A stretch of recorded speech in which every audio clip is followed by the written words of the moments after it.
আসসালামু আলাইকুম। আমি নুসরাত বলছি নোয়াখালী থেকে। আর চলে আসলাম আমার ছোট্ট ছাদ বাগানের আরও একটি সুন্দর ব্লগ নিয়ে।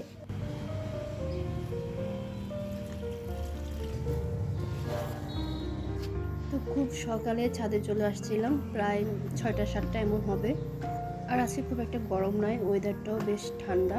বাগানে টুকটাক কাজ করার জন্য এই ওয়েদারটা একদম পারফেক্ট।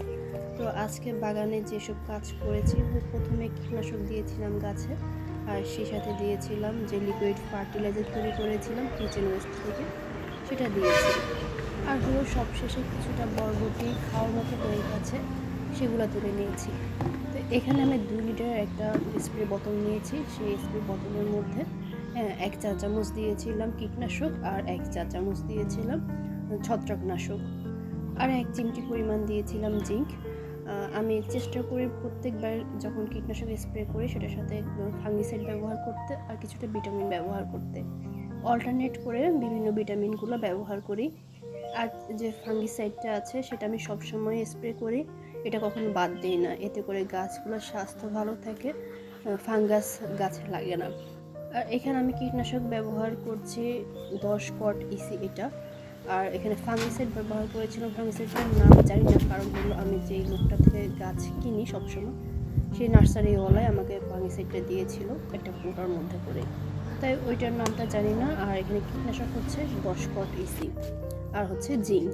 যে কোনো ব্র্যান্ডের জিঙ্ক ব্যবহার করলে হবে, ভালো মানের ব্যবহার করবেন। তো এই তো এখানে ফাঙ্গিসাইড, জিঙ্ক আর হলো কীটনাশক সবগুলো এখানে একত্রে পানির সাথে মিশিয়ে নিচ্ছি, দেন স্প্রে করে নিব।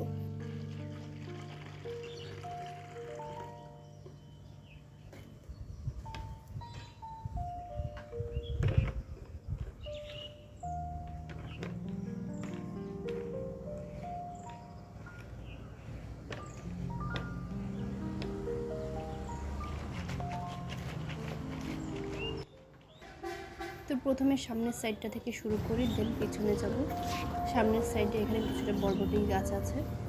আমি ছাদে যতগুলো বরবটি গাছ লাগিয়েছি সবগুলো বেশ হেলদি, মোটামুটি কয়েকবার বরবটি খাওয়া হয়ে গেছে। রেগুলার ফাঙ্গিসাইড, তারপর হচ্ছে আপনার কীটনাশক, এগুলো স্প্রে করাতে গাছগুলো বেশ হেলদি হয়ে উঠেছে। এখানে নিয়মিত বলতে প্রতিদিন না, এখানে আমি 7 থেকে 8 দিন পর পর কীটনাশকটা স্প্রে করি।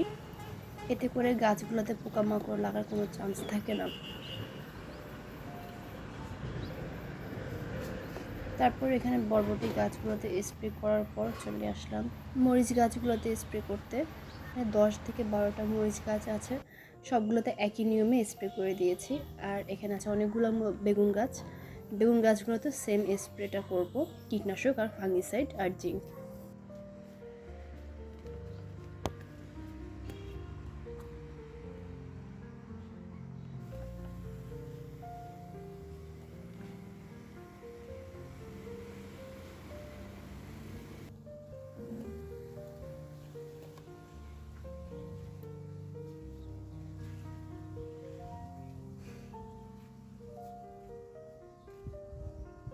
তো এখানে নতুন যে করলা গাছটা আছে সেটার মধ্যে স্প্রে করে দিচ্ছি।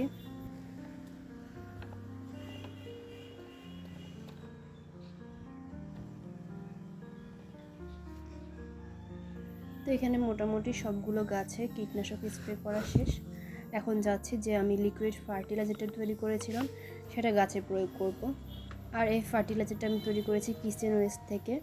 আমি গতকাল বিকেলে যখন ছাদে এসেছিলাম তখনই কিচেন ওয়েস্টগুলোকে পানি থেকে তুলে রেখে গিয়েছিলাম। কিচেন ওয়েস্ট থেকে পচা পানিটা সম্পূর্ণ আলাদা হয়ে গেছে। এখন এই পানিটা আমি গাছে প্রয়োগ করব একটা প্রসেসের মাধ্যমে।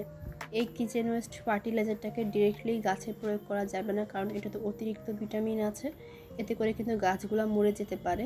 তাই এখানে আমি 10 লিটার পানি নিয়েছি, আর এই 10 লিটার পানির সাথে 1 লিটার কিচেন ওয়েস্ট মিক্স করব। সেই জন্য এখানে একটা 1 লিটারের জগে অর্ধেক নিয়েছি কিচেন ওয়েস্টের পানি, আর অর্ধেক নিয়েছি গোবর পচা পানি। 1 লিটার মিশ্রণটাকে আমি 10 লিটার নর্মাল পানির সাথে মিশিয়ে নিচ্ছি। তো এবার এই পানিটাকে একদম পাতলা হয়ে গেছে, এই পানিটা এবার গাছে প্রয়োগ করা যাবে।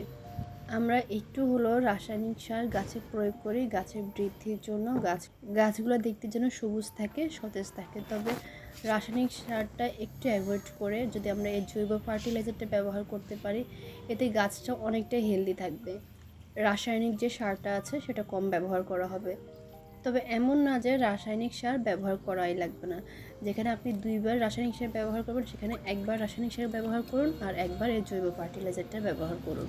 এতে করে কিছুটা হলেও গাছগুলোকে রাসায়নিক সার থেকে মুক্ত রাখা যাবে। তো এই ফার্টিলাইজারটা আমি প্রত্যেকটা সবজি, ফুল, ফল সব গাছে প্রয়োগ করব।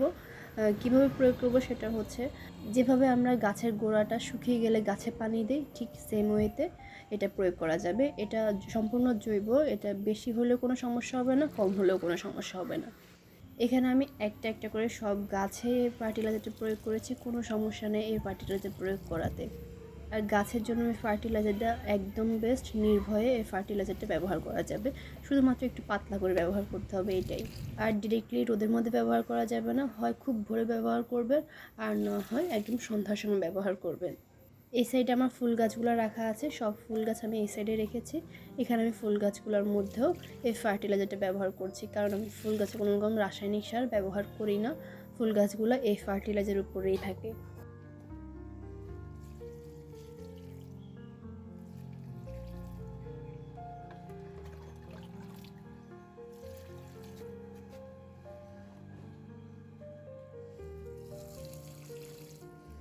তো এই তো এখানে একটু একটু করে সবগুলো গাছে দিয়ে দিলাম। সব শেষে একটা ডালিম গাছ আছে আমার, যেটার মধ্যে অনেকগুলো ফুল চলে এসেছে, সব শেষে একটু এখানেও দিয়ে দিলাম।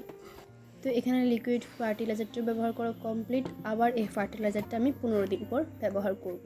তো এখন যাচ্ছি বরবটিগুলো তুলে নিব। পুরাতন যে বরবটি গাছটা আছে আমার, সেটার মধ্যে অনেকগুলা, বলতে গেলে অনেকগুলাই বরবটি ধরে আছে, খাওয়ার মতো হয়ে গেছে, সেগুলো এক এক করে তুলে নিচ্ছি।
তো এই তো এখানে বরবটিগুলো তুলে নিলাম।